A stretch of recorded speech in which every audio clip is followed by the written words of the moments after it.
Thank you, Tim. Thank you. Back at you, brother.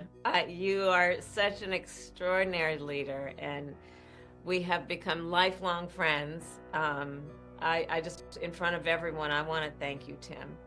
You you lead with courage. You lead with heart. You see the people. You care about the people.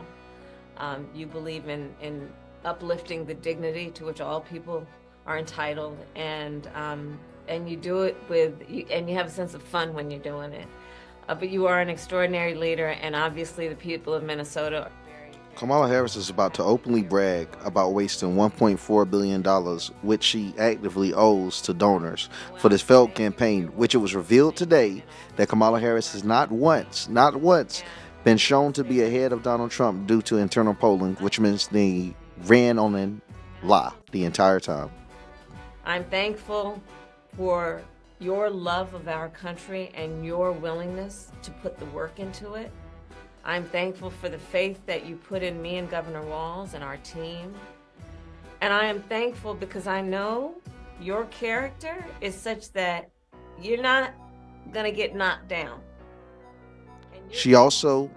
is very You're going to fight obviously for all of drunk, the right allegedly. reasons. And I know that about you.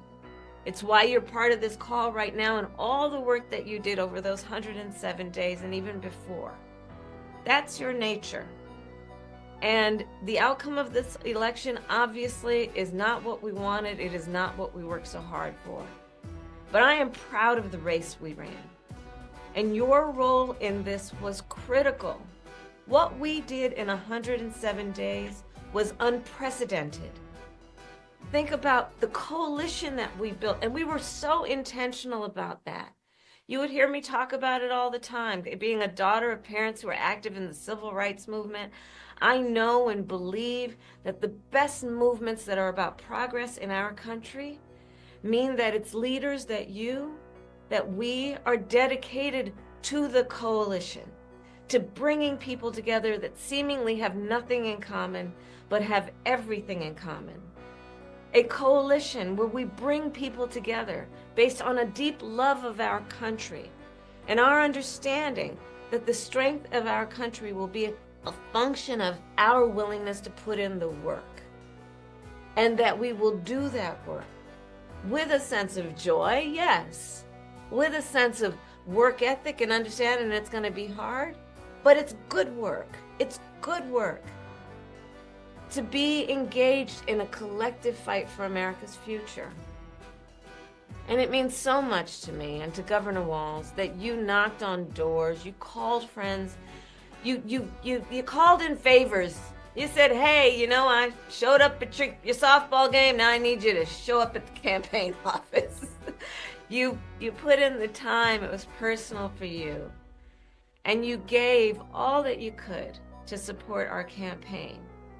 Because of your efforts, get this, we raised an historic $1.4 billion, almost $1.5 billion from grassroots supporters alone, the most in presidential campaign history. Nearly 8 million donors contributed an average donation of about $56 to fuel our people-powered campaign. And understand that the work that we did included the work that so many of you here did, which is to talk to first-time voters. Many of you are first-time voters. And to talk about how being involved can make a difference. And that remains true. And that's one of the pieces that I just want us to please take away, that our fight for freedom and for opportunity and for the promise of America, it included, for example, nearly almost 4 million first-time contributors to our campaign because of the work you did of helping people know that they can be engaged and that they're not outside, that they're inside, that we're all in this together. And that work continues.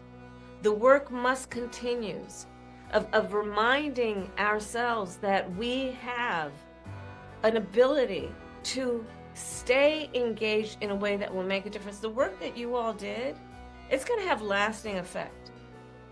Again, I'll say, the election didn't turn out like we wanted it to. Certainly not as we planned for it to. But understand that the work we put into it was about empowering people. That's the spirit with work we did. Our spirit and our work was about saying that it is a strength that we each have to lift people up, as opposed to beating people down. It is a strength we have that has lasting effect. So all that work that you did that was about engaging with other people, engaging with perfect strangers and in their face seeing a neighbor, that has lasting effect. It reminds people that there are leaders like you who care and will bring us together. And you know, sometimes in the darkest moments, people lose faith in that. Are there people out there that feel that way? And you reminded people that yes, there are. And there are a lot of us. And that strength cannot be taken from us. That is our strength. It cannot be taken from us. So listen, as I said the day after the election, I still strongly believe the light of America's promise will burn bright as long as we never give up and we keep fighting. And the fight that fueled our campaign, a fight for freedom and opportunity, that did not end on November 5th. A fight for the dignity of all people, that did not end on Sorry November about taking 5th. all your money, but thanks for giving me all your time, your effort, and your attention. Appreciate it. See you in about 4 years. Receive the promise of America? No. A fight that is about a fight for the ideals of our nation, the ideals that reflect the promise of America, that fight's not over. So look, we still have a lot to fight for, okay? A future where every American can pursue their dreams, ambitions, and aspirations, where the women of America have the right to make decisions about their own body, not their government telling them what to do.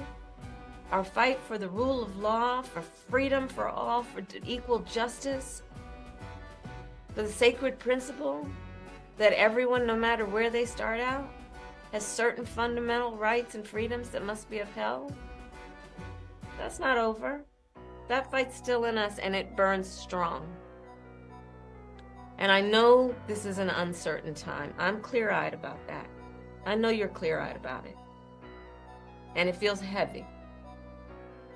And I just have to remind you, don't you ever let anybody take your power from you.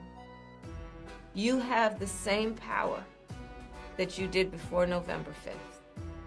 And you have the same purpose that you did. And you have the same ability to engage and inspire. So don't ever let anybody or any circumstance take your power from you. Look, this mission that we have, it takes hard work. But as you've heard me say many times, we like hard work. Hard work is good work. Hard work can be joyful work. And in doing our work, we will remain committed and intentional about building community, building coalitions, reminding people that we all have so much more in common than what separates us. We will be armed with the faith and the fuel that tells us what is possible and then drives us to achieve it. So let's continue to organize and mobilize and stay engaged. And I thank you all. I thank you all. Mobilize what? We are all in this together. All right? We are all in this together. And on this Mobilize what? practical eve of Thanksgiving, I wish Mobilize everyone what? a happy Thanksgiving with the ability and to find the ability at this moment to just remember there is so much to be thankful for. And so I wish for you that you are surrounded by the people you love and who love you. As you know, I encourage you to be around family in whatever way you compose that family, but to take a moment and just reflect on all the good you have done and all the good you have yet to do. We are powerful, those of us who love our country, and we got a lot of work to do. Yep. That tastes so good. That's some fast food politics. I need to go ahead and trademark that for real. Fast food politics. What was the point of this? Hey, appreciate you for giving us your time and your effort and your money, but we got $1.4 billion that I owe. I'm super appreciative for that. And I'll see you possibly in 4 years. But remember, the things that you did, it left an impact. You might have wasted your time, your energy, and I ain't come out to see you when I lost on the first night. I had to get together and put the bottle down. Like, everyone on social media is saying Kamala Harris is obviously drunk on this. Are they reaching? I don't know. But she does look like an auntie that had one too many. Maybe that's why she's been hiding. You remember she was put all over the news stations and televisions, stressing that she was more relevant than she was. So it's just completely random for her to just disappear like she did, and now she comes back out like the man behind the curtain in The Wizard of Oz to announce that she's super thankful for people going out and wasting their time for her. She has yet to address the money that she owes those funders, which have been robbed. All jokes aside, these people have been robbed. Now, you might not care because people will say, oh, they're just the rich. There are regular American citizens that donated to Kamala Harris and the funds were wasted. It is coming out how much money she spent for the Beyonce appearance, for the Oprah Winfrey, and Oprah Winfrey publicly denied it. Publicly denied it. You know, the first thing, this is the second time Oprah Winfrey ever denied something on X, Twitter. The first time was about Gate. If you remember what happened with blah, blah, blah Gate, with Clinton and whatnot, I don't even want to say its name here. Oprah Winfrey denied her involvement on that too. What the hell going on, people? I don't know. But I tell you, welcome to the circus. So Kamala Harris, she has to put the bottle down. She's obviously still suffering from that pretty humbling loss that she received. And she's telling all of America, don't feel bad about us losing. You know, the things that you did will somehow make an impact, that it'll leave a longer lasting impact. And telling people to still mobilize, like for what? You're about to tell people to go hit the streets? What are people going to gain from mobilizing? She's telling people to go mobilize. Go where? Where are they going? I don't know. But I guess the message was don't feel too down and go and mobilize. I guess that's how they went. It's just interesting to watch the mighty fall this way. I'm hearing that she might run for governor of California. I would like to see that. It will be interesting to watch. We'll see what happens to her in the future. But she does not look, she doesn't look sober to me. She doesn't look sober to me whatsoever. So, please like, comment, subscribe. I got to say that because every YouTuber say that. So I guess I got to say that. But I do want to specifically say, see, now YouTubers don't say that. They don't mess up their words. I want you guys to click the notification bell so you can stay updated. If you can click notification bell, you can see when the next post comes. And I told y'all on the last post, I was going to drop a third one. I normally do 2. I make good on my word. So you don't want to miss out. Thank you.